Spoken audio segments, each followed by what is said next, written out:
This is Steve. I'm starting this series called Steve's Summer Sessions, where I'm going to answer questions that you will send to me, I hope, via Twitter, hashtags AskSteve.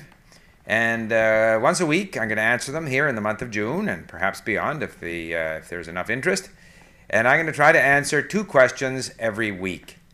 This week, I'm going to answer 2 of the questions that were submitted to me through Twitter. The first one is, how do you improve reading comprehension? I find this a real problem. All right, now, my most recent language is Romanian, so I'll describe basically how I've gone through it in the case of Romanian, but it applies to all languages. First of all, the bottom line, as people like to say, in improving your reading comprehension is to read as much as possible. So much in language learning comes down to massive exposure, massive involvement, massive time commitment, massive immersion, things of that nature. But obviously, to read, the more interesting the content, the better your retention is going to be. If you are interested in the subject matter, then you'll have a better chance of understanding the subject matter. If you are familiar with the subject matter, this has been proven many times, more necessarily than studying a vocabulary list, the number one issue is, are you familiar with the subject? Are you interested in the subject? Okay, now when we are learning a language, the problem often is that to begin with, most of the content that you would be interested in is too difficult for you. And the content that is available for you, the beginner material, is not interesting. So there's no sense of involvement or attachment. So in an initial period, you have to go through reading things that are not interesting. Now, as much as possible, listen to what you read and read what you listen to. I once bought a Russian book on history, and the people who produced it somewhere in the States made a big deal of the fact that their audio didn't correspond to the texts. Well, why would you possibly do that? When you are listening and when you are reading, you're trying to pay attention to words and phrases. You're trying to get them sort of ingrained in your mind. And so therefore the repetition that you would get by reading something and then listening to it and noticing certain structures or certain words, even though other parts of what you're listening to will remain unclear for quite a while. But as you're able to nail down a few, then you're able to focus your attention on the others. So, read what you listen to what you read. The next thing is, when you're starting out in the language, in my experience, you have to listen often and read often to the same material. And as you progress, that is less and less the case. And obviously, when you begin, you're dealing with short passages. In terms of the length of time, maybe 20, 30, 40 seconds long. Even though you might stack 3 or 4 of them together and then review the first one again, you're still dealing with short passages. And as you progress, the passages become longer. I like, obviously, working initially on the computer where I have access to online dictionaries. That saves me the time of looking things up. Or in the case of, sometimes there are people who like bilingual texts. Asimil has translations. Personally, I don't like them. Personally, I prefer to pick out the words and phrases within the text that I'm reading, try to get a handle on what they mean, and over time, I accumulate more and more of these words and phrases, and so I'm able to make sense of more and more of the text. So, my advice on reading comprehension is a fairly long period of time where you're working with a computer. Now, again, in my case, I initially work on the computer just to look up words because it's faster. But when I read it the second or third time, or sometimes I just go through very quickly looking at words, and then I read it at my leisure on my iPad or iPhone. So we have these tools that enable us to do our reading away from the computer. However, one last thing on reading comprehension, you have to get to where you can read books. You eventually have to develop that sense of independence from the computer. And even if when I read on paper, when I read books, I never look up words because this is a different thing. And I think it's very important in one's sort of progression towards being able to read well, that you actually take on a book. And I've often likened this to climbing Mount Everest. The first full-length book you read in the language away from the computer is a major achievement. And ultimately, if you want to have good reading comprehension, you need to read books.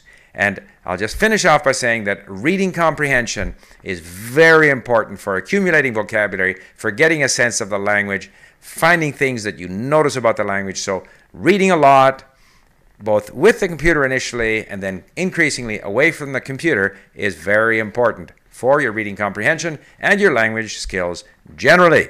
Now, the second question I got was, how do I get from input to output? Many of you know that I stress input, listening, and reading as being a very cost-effective and time-effective and portable, efficient way of improving your language skills.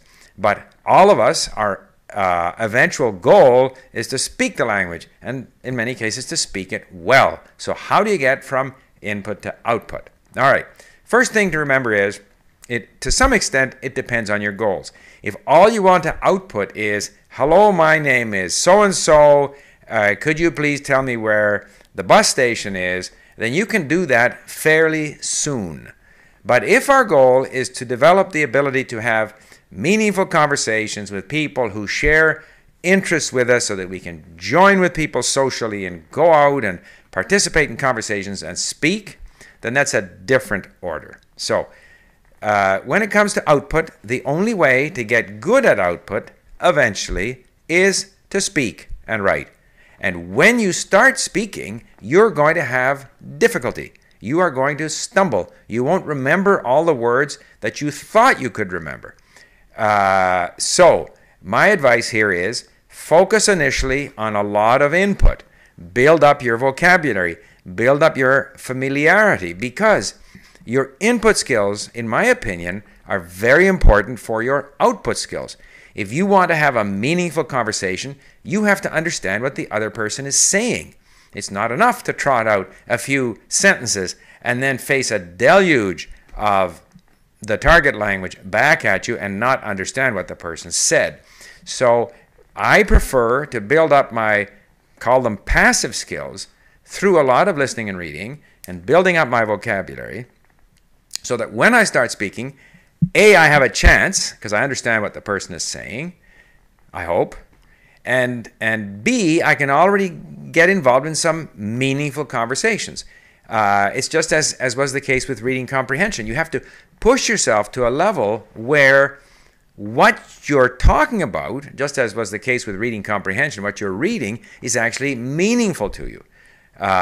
You don't want, or personally, I don't want to be limited to artificial situations such as the role playing that takes place in classrooms.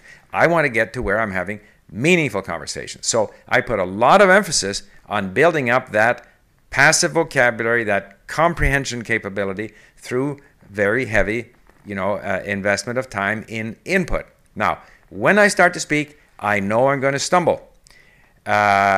So I don't stop my input activities. The speaking, the output, is often a way to discover where my gaps are. I didn't notice certain things. I'm not using the subjunctive correctly because, and when I went to speak, I realized that I made a mistake or I was looking for a word. Then I'm more attentive to that when I'm listening and reading.